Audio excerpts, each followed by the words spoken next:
অভিনন্দন স্পেনকে ওয়ার্ল্ড কাপের ফাইনালে স্পেন জয়লাভ করেছে, অনেক সুন্দর ফুটবল খেলেছে। আর কমিটির টিম নাকি বাদ পড়ছে, বাদ পড়তে পড়তে একেবারে শেষে এসে বাদ পড়লো। যাই হোক, কমিটির টিম বলতে যে কোনো কথা নাই, সেটা আর্জেন্টিনা হেরে প্রমাণ করে দিল।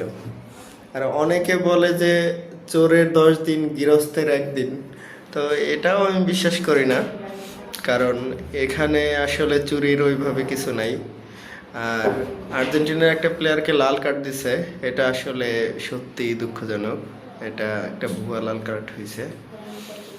যাক, ওভারঅল মেসির জন্য খারাপ লাগতেছে। আর